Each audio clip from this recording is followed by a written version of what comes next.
Okay, we're live. Hooray! Woo! Yes, Introductions, I guess. I'm Lucy. I'm Ed. I'm Nicholas. This is my associate slash sister Eden. Sup?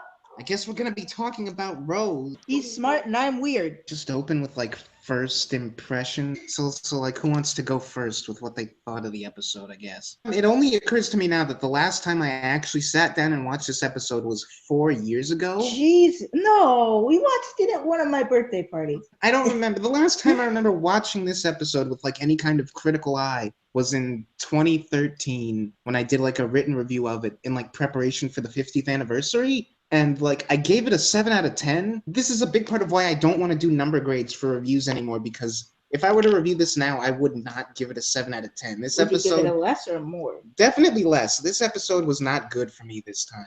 If this was 2005 and I was just catching this episode as the first episode of the show that I watched, I would not watch the rest of it. I would probably like leave this episode halfway through and never pick this show up again.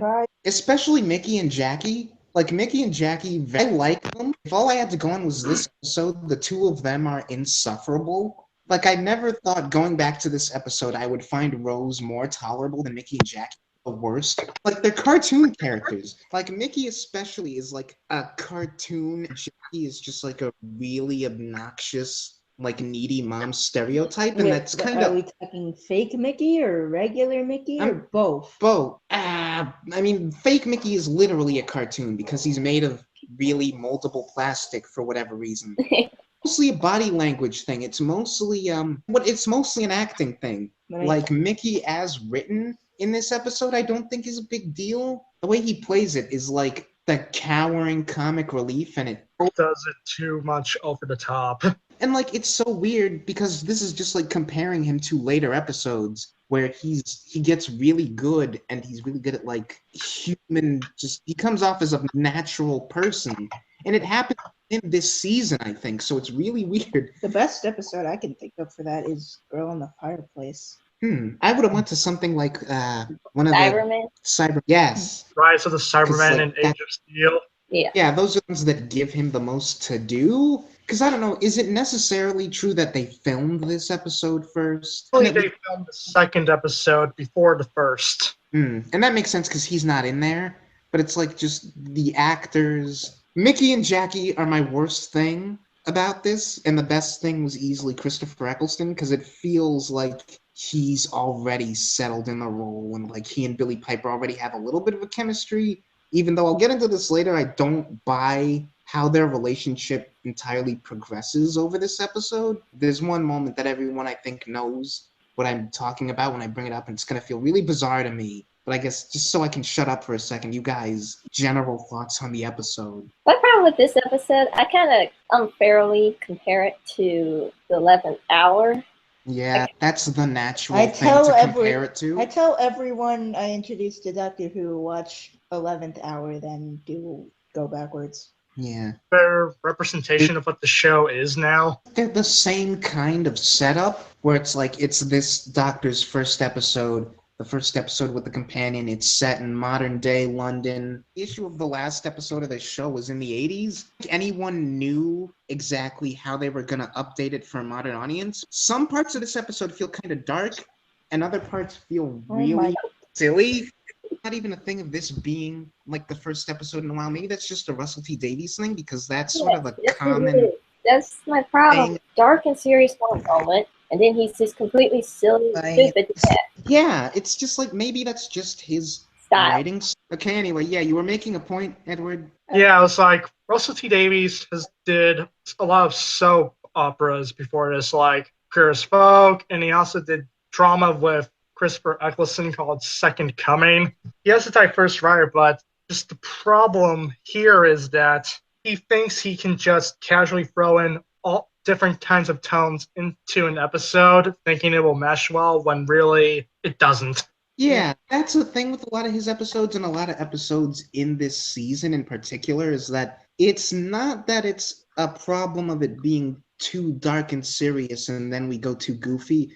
It's that it's too much like a mundane soap opera.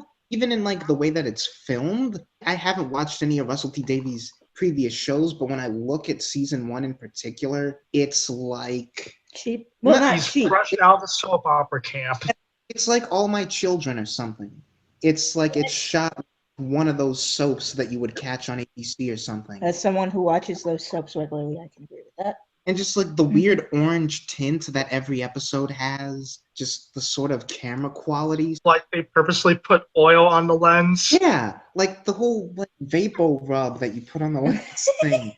I don't know. I do have to wonder, if that's because of how long the hiatus was, and because most of the people on the show would have grown up with like the 5th or 6th or 4th Doctors. You have to wonder if they're just doing this, if they're being so over the top and cartoony because they think that's the direction we're going to go. Well, it is like that too. It's very over the top. Yeah, it's not necessarily a bad thing if something is subtle. Sometimes the whole point, especially when you're dealing with like alien invasions and really fantastical concepts like that, is that you want big emotions and you want the laughs to be big, grand, silly laughs. Moffat will do this too, where he'll go really dark and morbid and pose that with humor, like not even a second later. And it doesn't always work in Moffat's era. Mm-hmm. But this episode in particular, point about this, like it's the music. Part of it to me is like the background music and the sound effects of this episode contribute a lot to how silly it feels. Mm-hmm. Because the dialogue isn't necessarily over the top. Like when it's just Rose in the trash can burp. The trash can burp. Like him pulling his fingers away from the trash can just to. But like once you've written that into the script, how are you gonna visualize that happening without making it look silly? But then you put in the burp, and it's like that's not something that needed to be there. You just put that in for the purposes of being ridiculous. I feel like he kind of wanted Doctor Who to still be like a kid's show instead of being like in the middle where it should be. Family thing instead of just being focused on kids, because then the Sarah Jane Adventures comes, and that's for kids. Yes, kind of have an identity crisis almost. It doesn't know if we want to be adults or we want to be for the kids. You can do the middle road and be mature and be for everybody. You don't have to make it over the top silly. We have the Sarah Jane Chronicles or whatever that was called for that. To be fair, this one episode doesn't feel like it's trying too hard to be adult necessarily. Trying too hard to appeal to everyone.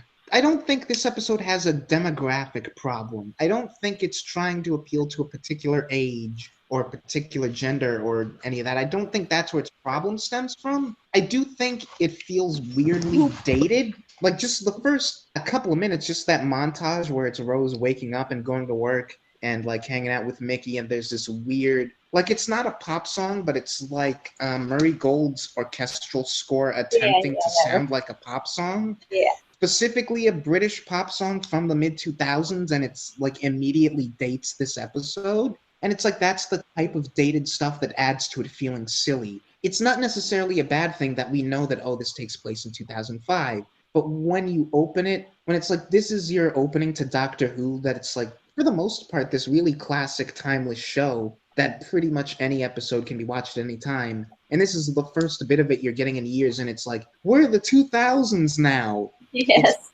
That's a big part of it. I felt like I would have dropped this episode if I just stumbled onto it. If this had been the first Doctor Who episode I watched, I probably would have dropped it. I didn't really become a fan of the show until Moffat took over. And the first thing I ever saw of Doctor Who was the last 15 minutes of End of Time. I don't want to go! Oh, God. Really jarring. Ah! Of like a place with a dude exploding and then like being melodramatic, and then there's just a wacky dude like about how he now has hands.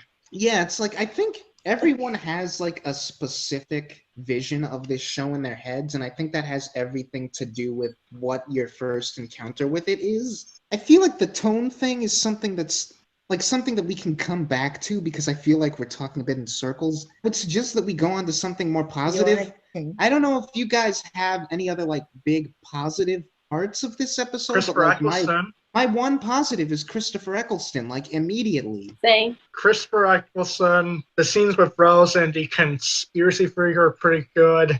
Clive, yeah. Forget that he gets shot, and I'm like, oh, wow, I actually feel kind of bad that that happened. That was a nice little raising the stakes moment. If one like tone thing in this episode that does work and is like, no, this is not a silly children's thing. There are actual stakes. It's that moment. It's like I keep forgetting that that happens. Like I think he's just out of the episode after he talks to Rose, and then he comes back and he dies in front of his wife and kid. Yes, I know. We finally got proof too that aliens and stuff are real, and then Christopher Eccleston is not one of my favorite doctors, and I don't think he ever will be, mainly just because everyone has so much more material than he does. yeah. 8 has Yes. audio. 8. Technically, 8 has more material than anyone. And even David Tennant is still going in audios with Catherine Tate right now. And I won't be surprised if Matt Smith Yeah. did some audios and Peter Capaldi once he leaves. Even John Hurt's War Doctor is getting audios of his own.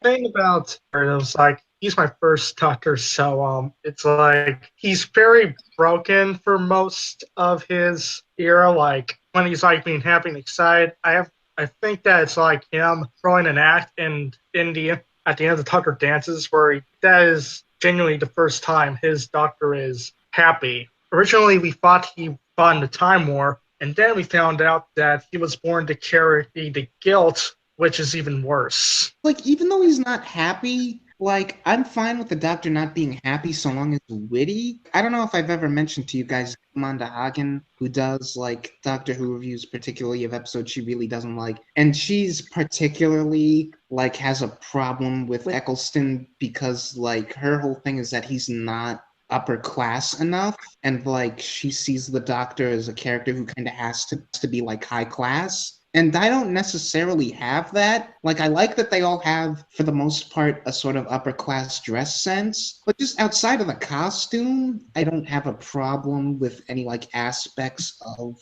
Nine's character. I mean, like upper class in like the sense that they are above the people around them, or upper class in like the British upper class way. Well, then, and like the dress fancy, use a lot of like high class vocabulary, have a posh accent kind of way. I wouldn't think that, because if you look at like how he's treated by the Gallifreyans in the classic series, I mean, yeah, he technically becomes president, but he's never really respected. But even then, this is also the same guy who wears like a cape, an actual cape with red velvet lining, so what else are you gonna do? And the 11th Doctor is like upper class or like thinking he's above anybody else. Think of him the other way around. It seems like everyone's important, everyone has meaning. Yeah, but I mean like it's not an actual class thing, it's sort of like the way he dresses, the way he speaks, because his first costume is sort of like meant to evoke a college professor, used to be like a job that you associated with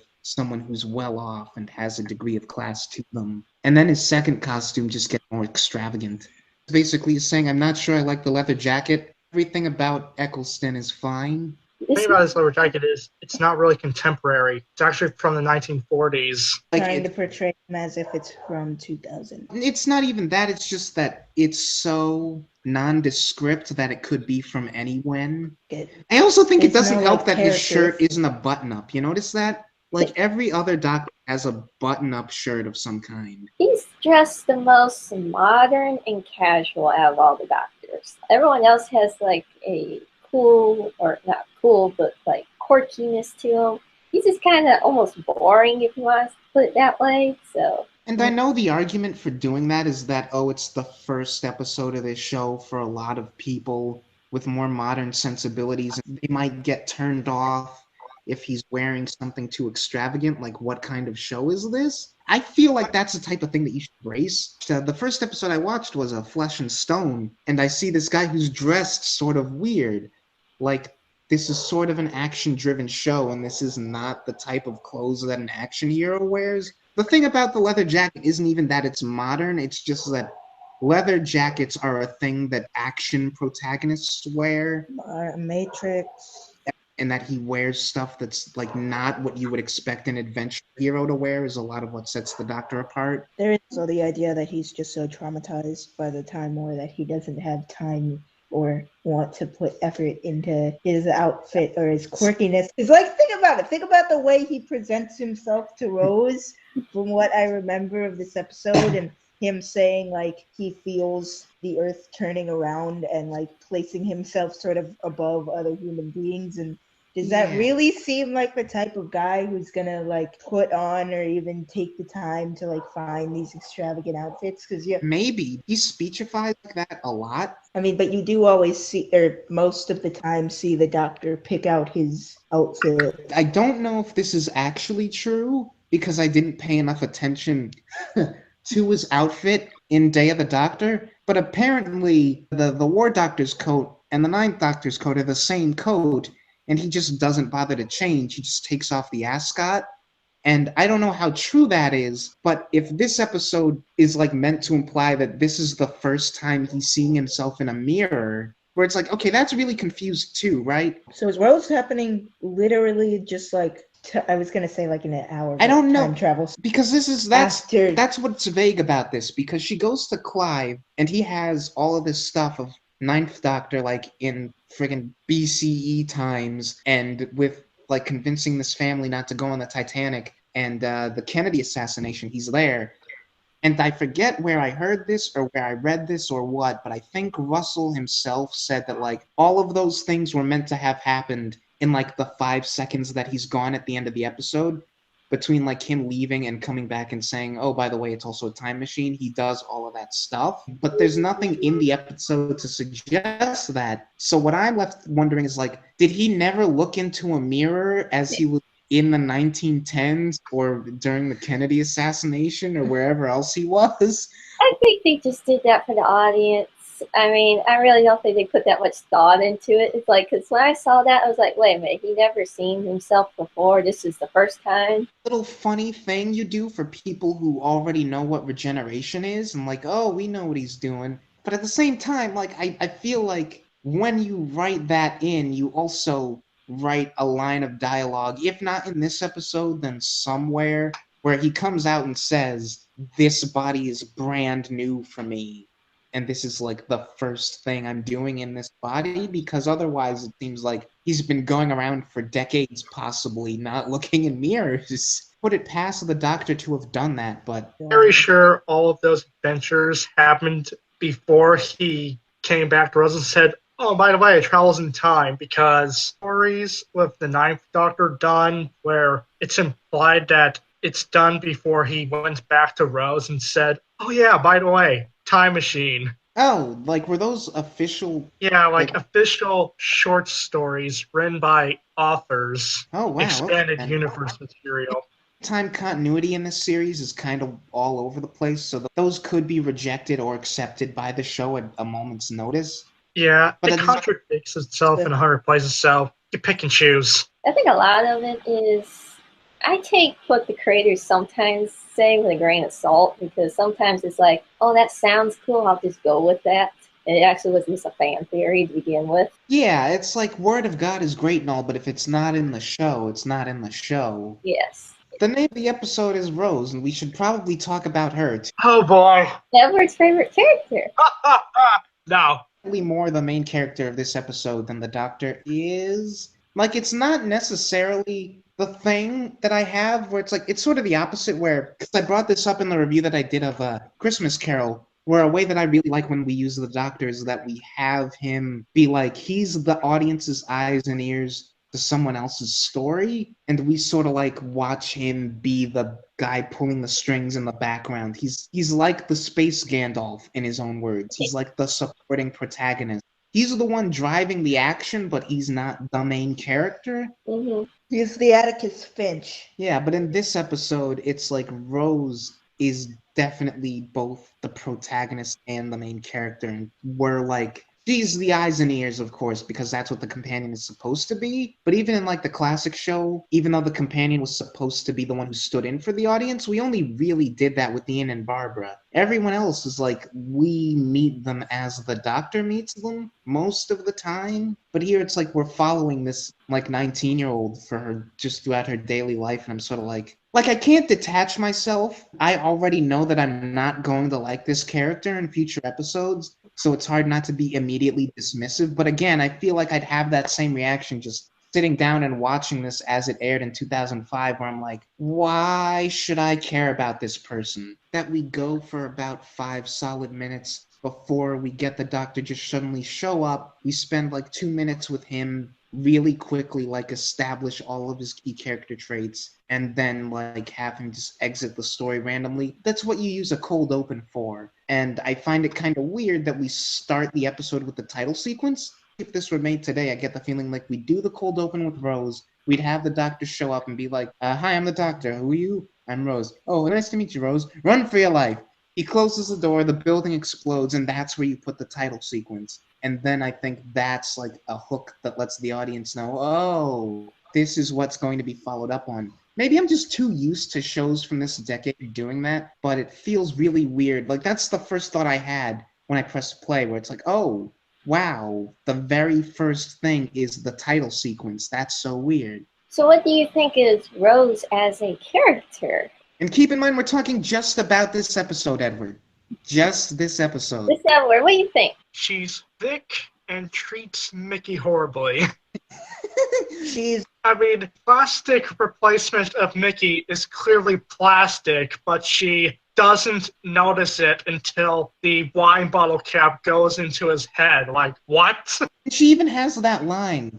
Because I always forget that this is like an aspect of her character because we never follow up on it. But she mentions that like she used to be dating someone else. Like that guy convinced her to drop out of school or something. And that's why she's not in school. And like she blames him. And then Plastic Mickey is like says something about the Doctor. And she legitimately just says, weren't we talking about me? And I'm like, oh, but it's like, I get it. I get that the episode wants her to be like, oh, this is a shallow, like, teen with no, like, perspective, and that's what her arc over traveling with the Doctor is going to be, becoming a more decent person. Kind of. But which can backfire very easily.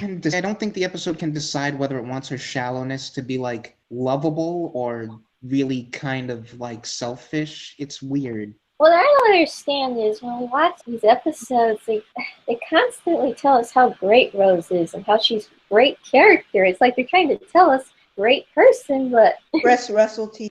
Davies' love of her. To be fair, that doesn't happen in this episode, like, at all, and I don't think happens throughout most of this season. Like, it's only once Tennant shows up and they decide to play it romance that becomes an actual thing, I think. It was the episode before Father's Day. Which one's that? Edward, you know what it's called. The Long Game? Yeah, Long Game.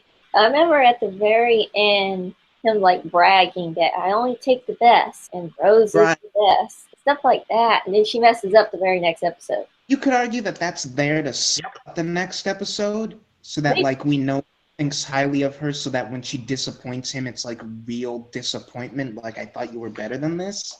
But it's just like in the context of Rose, the episode, like I could, even though I probably wouldn't continue watching this show if I'd started with Rose, I would have assumed that she got better. Because like she's not horrible in this first episode. Like she calls Clive crazy. Which makes no sense. Yeah, and that's weird. And like I can't be too sure if she's being sincere when she says that, or if she's just like, she doesn't want Mickey to know that she agrees for some reason, but that's reading too much into it. It feels like they're sprinkling in lines here and there where it's like, oh yeah, she's shallow and she's going to have to grow out of that. And then there are episodes in this season that are about growing out of that, and then that growth doesn't stick, and that's where the problem is. There's no consistency with her. It's just up and down all the time, and it gets very frustrating. Yeah, it's like, it's looking back on this from season 2 that really makes her not a great character. I only liked her in the second half of the second season. I think it was when the Cybermen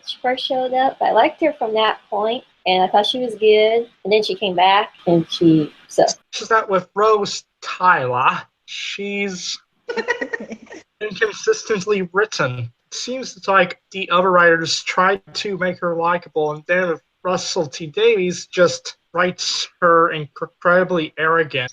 I'd point to episodes like, what is it, Boomtown, before I pointed to this one as examples of Rose being, like, really full of herself. But yeah, I mean, just in terms of, like, if we're talking about Rose being really, like, selfish and, like, big-headed and assuming the best of herself, I think... Like the way she automatically dumps Mickey at the end of the episode. Right, okay. That was pretty horrible. It's like, oh, I don't like you anymore, Mickey. It's like, thanks. For what? Exactly. And just the moments where she's talking with Nine and she's, like, asking explanations about stuff, where she's, like, following him down the stairs, he's like, tell me what's going on! Tell me, tell me!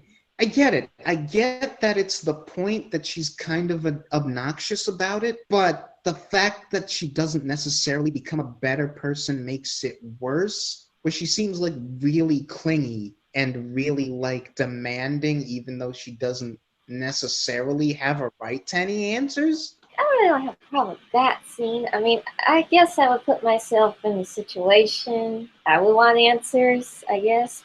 I mean, again, it's just a thing of, like, in a vacuum, everything about her in this episode works as, like, setting up an arrogant character who will become less arrogant in the future. Mm. It's the fact that that doesn't happen that makes it annoying when it happens here. Yes.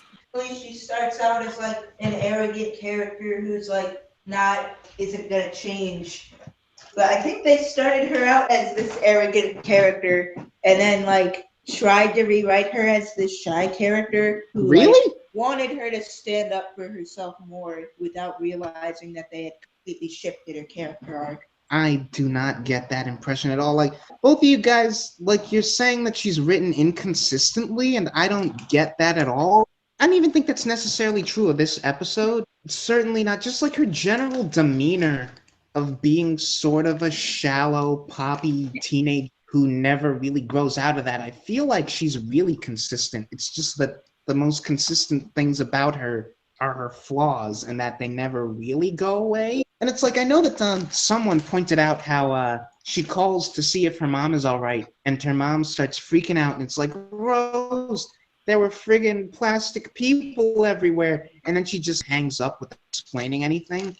Like, not even saying that she's okay. Like, she's really lucky that her mom just sort of, like, accepts it and is like, well, what am I gonna do? Of course, this gets worse when she leaves for a whole year by accident. And you can't help the Doctor cannot drive the ship. Yeah, and it's like, I feel like this is just us talking about things that aren't problems with the episode, but they're problems with Rose, just, like, as a character in terms of the whole series. If she grew out of this, it would be fine, but she doesn't. And Yes, I know. it's really weird. I'm starting to think Rose isn't a good episode to talk about because it's made to start off several different character arcs, so we can't really talk about it independently. I mean, you can. I just think that I'm not capable of doing that. I feel very passionately about Rose as a character, and it's like everything that I know about her going forward is informing so much of my thoughts on this episode. It just can't be helped. If this was the first time we saw it, it would be easier just to talk about the actual episode, but then we have to get into Rose and her character and how she never actually develops. I think if I didn't know what happens in the future, I would be more intrigued with Rose than I would be annoyed just for this episode.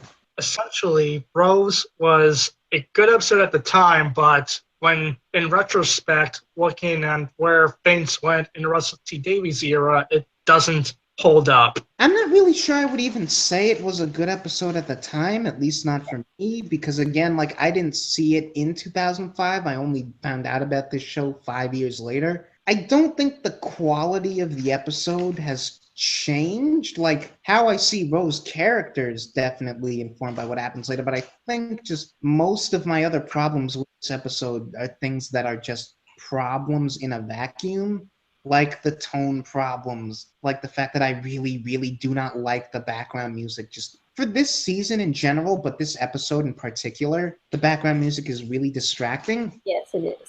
Can we talk about the Autons?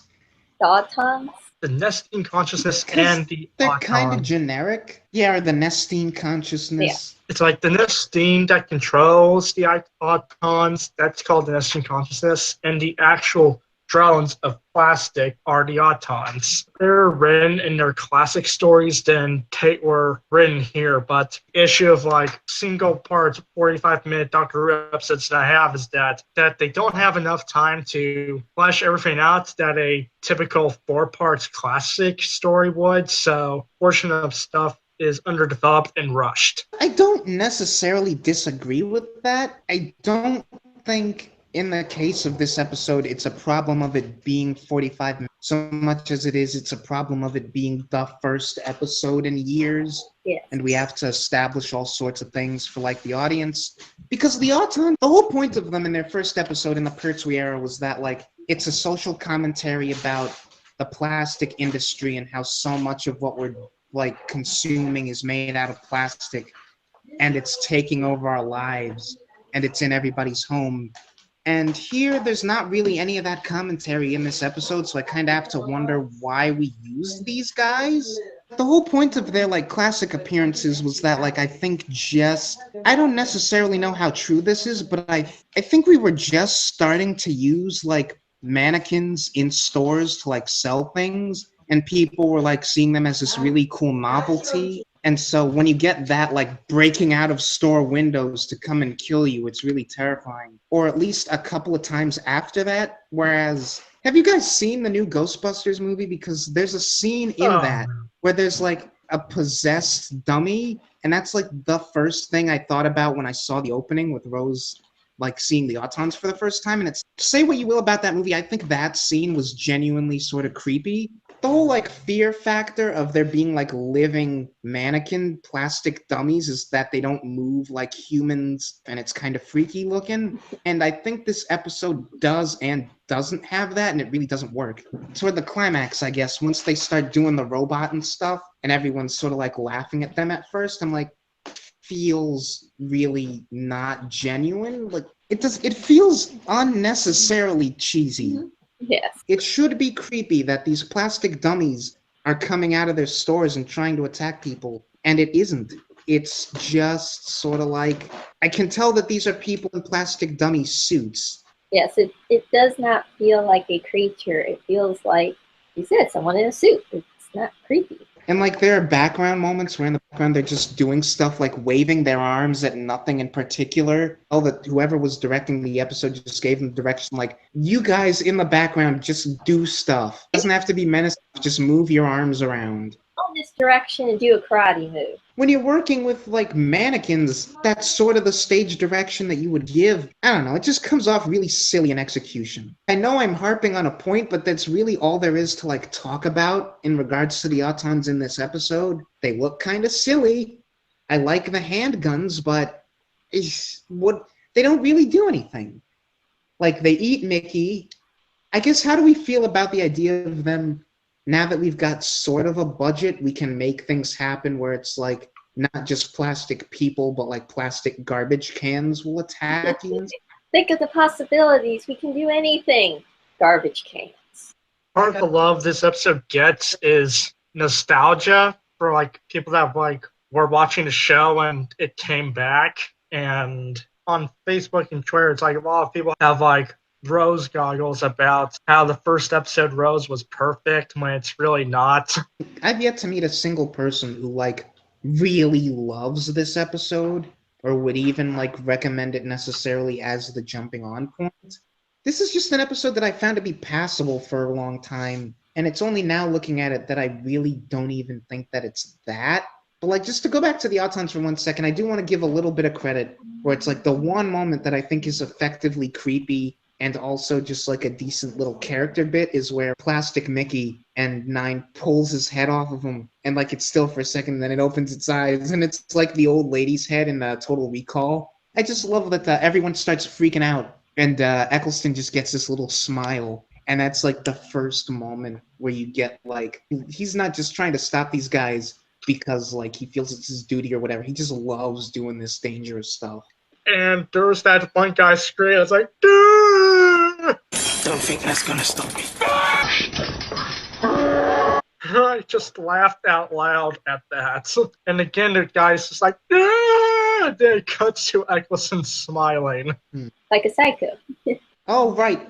I made a note of this. When she saves the doctor and she's like, I may not have any A's in my classes, I may not have a job, but I've got like a bronze medal 7th grade gymnastics or something. In the gymnastics team. She's like, I always thought that was a stupid line to begin with. Yeah, it was. But it's like we really needed to force Rose to have like a physical like contribution to the episode. But even then, like ignoring that, it's like, who is she talking to? Herself, Like, the audience. She's no Deadpool. it's like she's far enough away from Mickey and the doctor that neither of them will hear her, and she's like talking sort of quietly. And so like she has to know that she's being watched by an audience, or what's the point of saying any of that? I hate that scene. It's so cheesy. She gets the axe, and instead of just swinging it, she makes this big, long speech. And I'm just like, just swing the axe. Stupid. I don't know. I would have written the episode differently so that we didn't have to have her like Tarzan swing to save the day.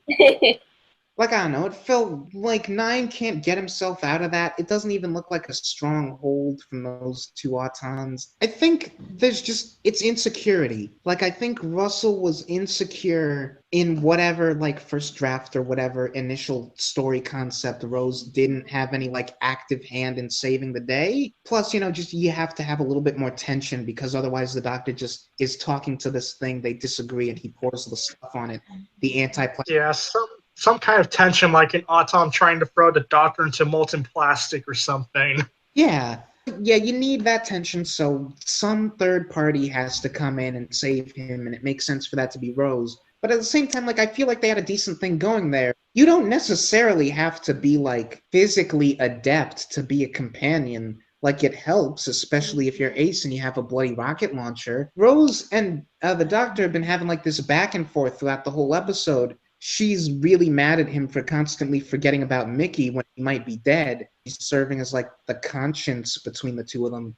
And that, I think, is enough of a reason for him to want her to come along. You don't need to be this thing where like, oh, now he realizes that she's also good in a pinch. This scene kind of contradicts itself too, since she seems to not care about Mickey at all.